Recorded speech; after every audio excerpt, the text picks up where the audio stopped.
Quand vous n'avez pas dépassé la dépendance, parce que vous n'avez pas volé les richesses africaines pour les planquer en Occident, au Moyen-Orient, en Amérique, etc. Quand vous n'êtes pas pris dans ce chantage, celui du voleur volé, et quand enfin vous avez fait un travail pour combattre la colonisation intellectuelle, conceptuelle et spirituelle, c'est-à-dire en réalité la domination la plus puissante, celle qui passe par l'instrumentalisation de la culture. Quand vous avez donc fait l'effort de combattre ces trois choses-là, la peur vous quitte. Oui, la peur vous quitte. Et vous commencez à vous rendre compte que vous devez vous battre pour que vous et vos descendants ayez la meilleure vie possible sur la terre, où que vous soyez, en Afrique en particulier, puisque vous êtes africain. Une fois qu'on s'est débarrassé des complexes d'infériorité racistes, des complexes d'infériorité coloniaux, des complexes d'infériorité néocoloniaux, des complexes d'infériorité impérialistes, des complexes d'infériorité despotique. Une fois que l'on s'est assumé comme sujet de sa propre histoire, comme citoyenne et citoyen africain capable de réaliser l'émancipation africaine dans la vie de tous les jours, la peur quitte, elle s'évapore. Elle fond comme beurre au soleil. Mais si ce travail n'a pas été fait, le président Traoré nous donne deux conséquences fatales. Si l'Africaine et l'Africain ne sont pas débarrassés de la peur, alors ils sont nécessairement des lâches. Donc le fléau immédiat qui frappe toute l'Afrique. Depuis le peuple, en montant dans les élites politiques, économiques, sociales, artistiques, sportives. Regardez un type comme Tikenja. C'est la peur de perdre un certain nombre d'intérêts qu'il a accumulés en faisant de la musique et en étant soutenu par un mécénat international amplement néocolonialiste, impérialiste et despotique. C'est la peur de perdre tout ça qui explique ces chansons à géométrie variable, ces chansons serpentines, ces chansons qui ne disent pas la même chose pour les mêmes défauts. Parce qu'en effet, lorsque ces défauts concernent ces payeurs, lorsque ces défauts concernent ces mécènes, eh bien, ces défauts ne sont pas dénoncés avec la même vigueur. Donc, en fait, le président Traoré explique que la domination de la peur produit un continent de lâches. C'est quoi la lâcheté? C'est la conséquence de la vie dans la peur. Quand tu as peur, tu passes ton temps à éviter d'assumer tes responsabilités. Quand tu as peur, tu t'abandonnes. La lâcheté, le caractère de celui qui est lâche, c'est-à-dire de celui qui s'abandonne, elle vient de la sous-estimation de soi. Je ne suis pas capable de faire face à mon histoire. Je ne peux pas faire face à ma vie quotidienne. Je ne peux pas affronter le colon, le néocolon, l'impérialiste, le dictateur. Je me réfugie par conséquent dans la lâcheté. J'abandonne mes responsabilités et je vais développer ce qu'on appelle des conduites de contournement. Le lâche, c'est celui qui fuit ses responsabilités pour contourner ses responsabilités, bien souvent en se défaussant sur les autres. Donc la lâcheté, qui est la condition de plusieurs de ces chefs d'État néocolonisés, et qui est fortement répandue dans la population sous la forme de l'esprit de trahison, répandue dans notre population africaine sous la forme de l'esprit de non-solidarité, de l'esprit de délation et de calomnie, eh bien la lâcheté, c'est la conséquence de la peur. Le président Traoré a procédé pour cela à une analyse en profondeur et il a donné des exemples absolument remarquables.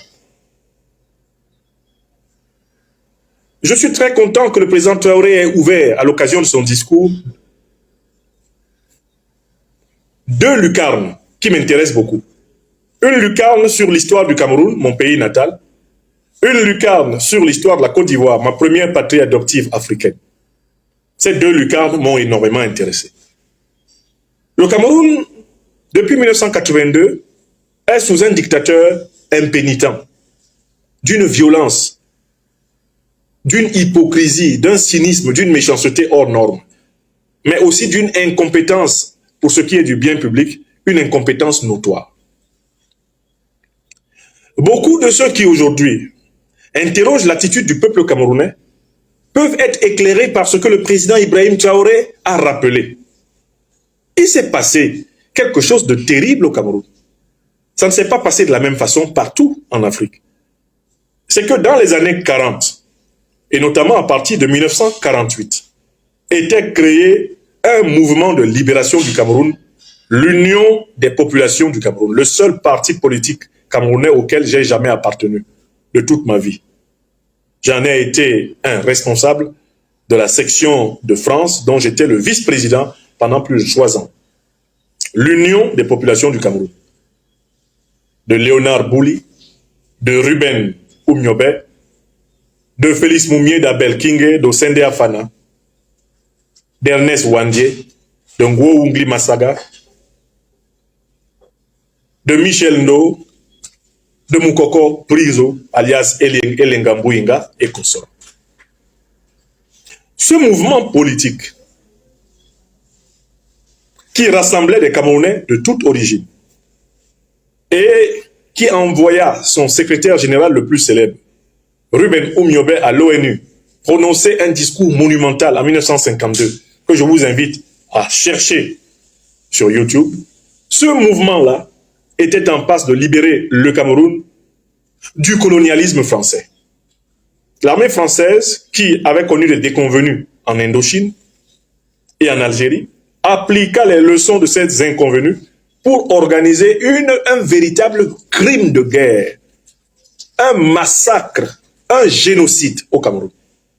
De 1955 à 1971, l'armée française d'abord, puis l'armée française accompagnant sa supplétive, l'armée camerounaise issue de la cuisse du colonialisme français, procéda au massacre de plus d'1 million de Camerounais, notamment dans les pays Bamileke et Bassa, en utilisant les techniques les plus ignobles de la guerre, qui avaient été justement testées par les nazis contre les Européens. Bombardement au napalm, déportation, extermination, torture, décapitation spectaculaire, propagande, contre-propagande, mensonge, traque de l'ennemi. Pendant plus de 25 ans, le peuple camerounais a mené une résistance atroce, a laissé sur le carreau plus d'1 million d'êtres humains qui n'ont jamais été enterrés. Le Cameroun est un pays rempli de morts sans sépulture. Si ce pays est paralysé, si ce pays est fou, si ce pays est bloqué, c'est parce que ce pays, jusqu'à ce jour, n'a toujours pas enterré dignement ceux qui sont morts pour qu'ils soient libres. Le Cameroun est bloqué à cause de cela.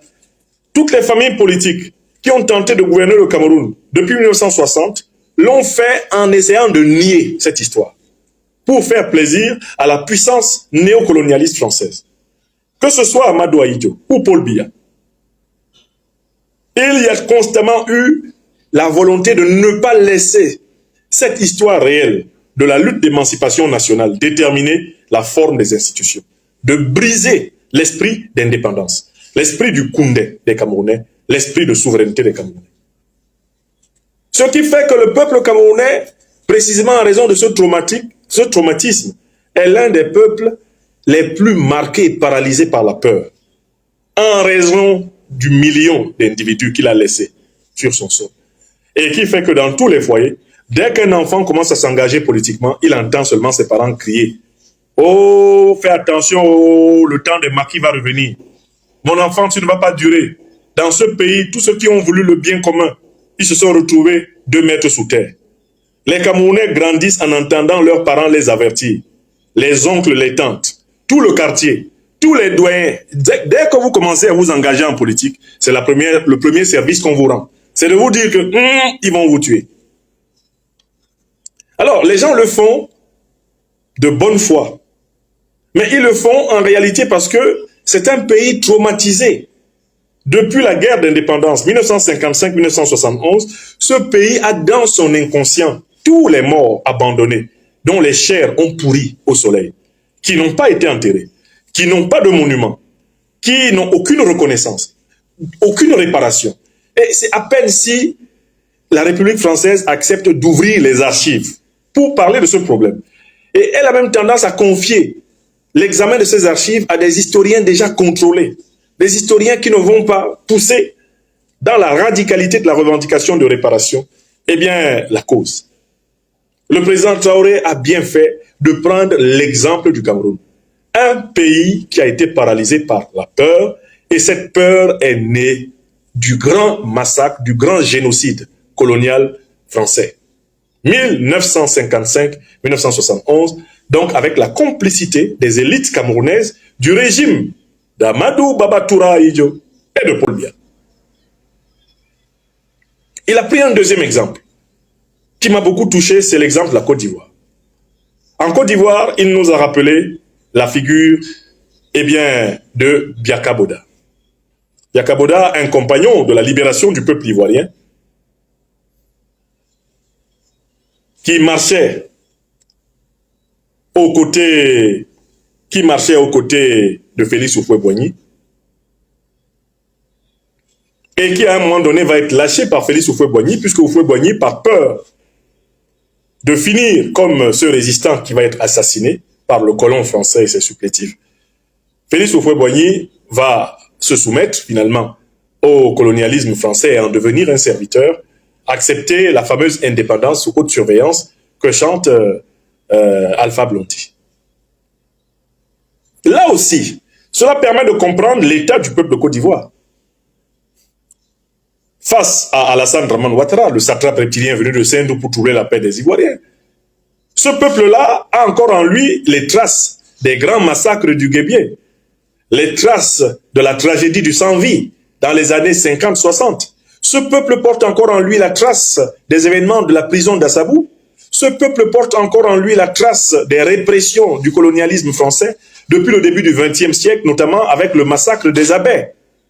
Ce peuple porte encore en lui tous ces traumatismes qu'Alassane Dramane Ouattara a réveillés d'une manière spectaculaire en pratiquant des décapitations, en pratiquant des massacres de masse, des emprisonnements de masse, des tracts, des exils.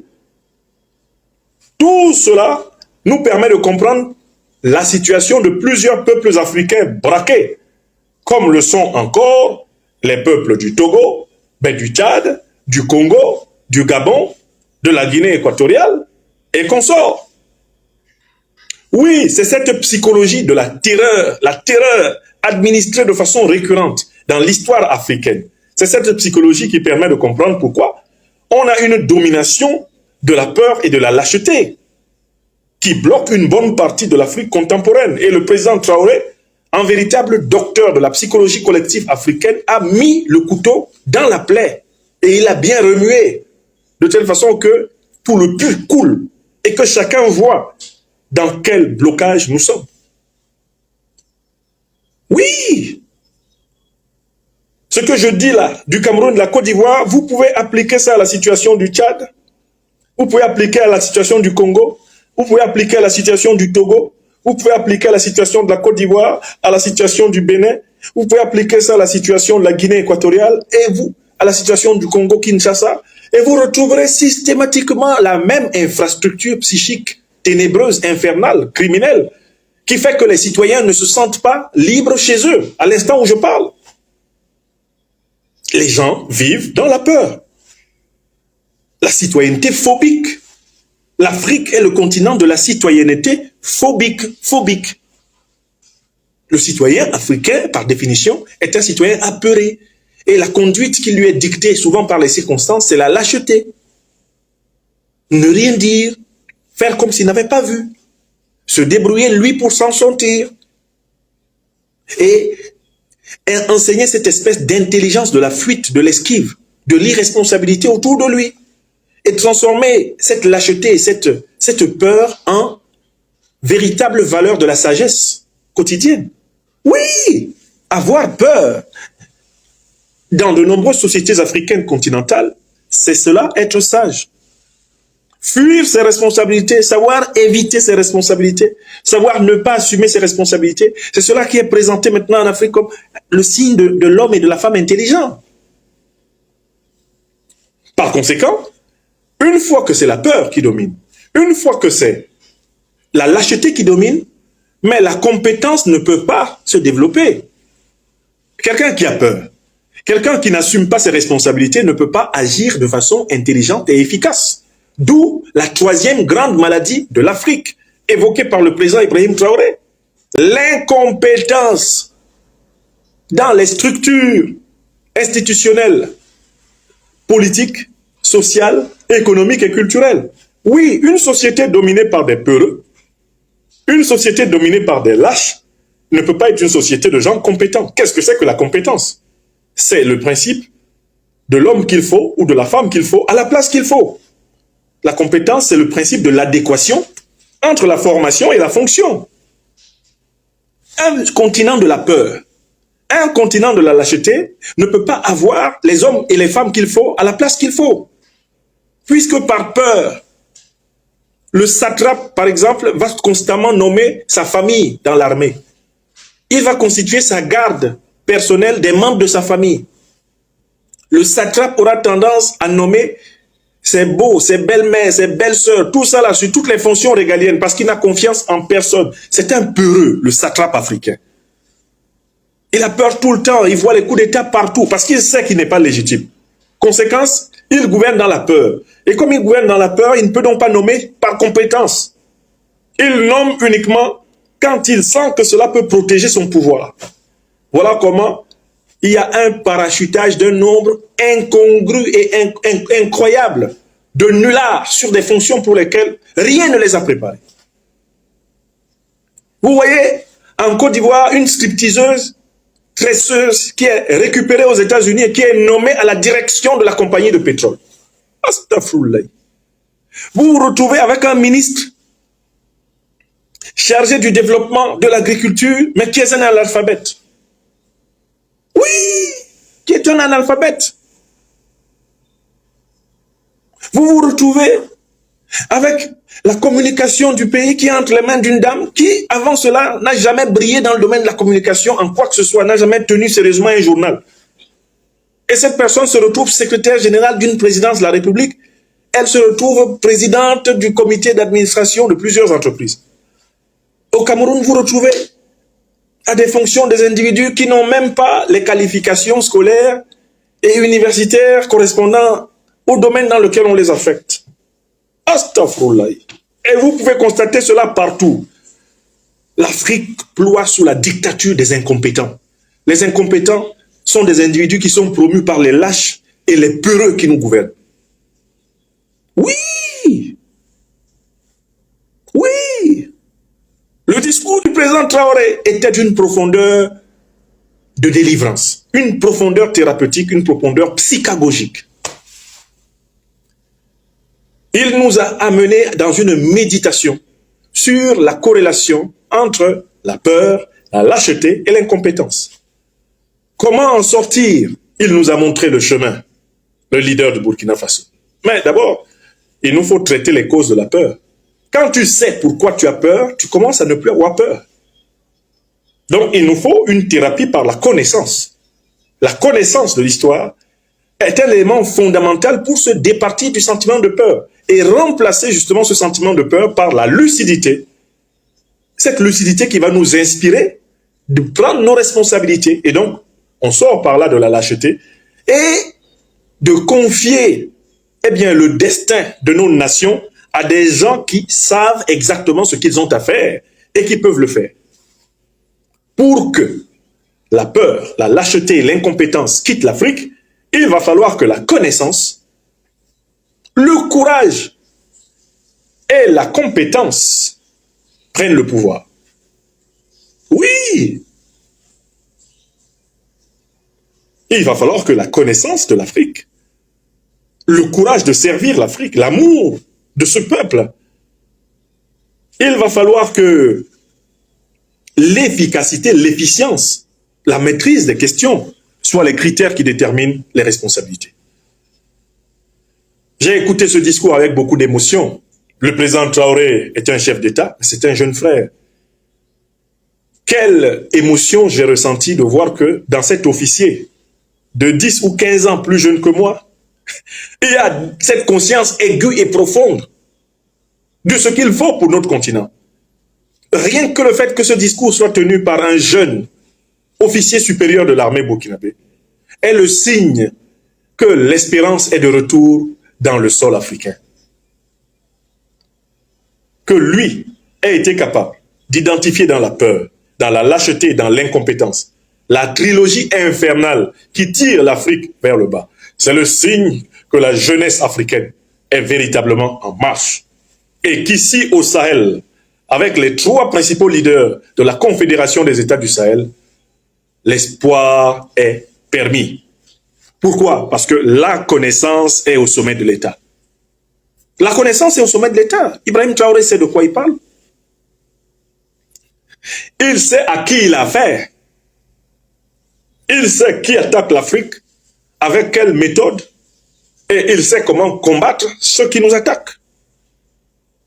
Toute l'Afrique a intérêt à être dirigée par des hommes et des femmes qui connaissent les problèmes et qui connaissent les solutions et qui appliquent crânement les solutions.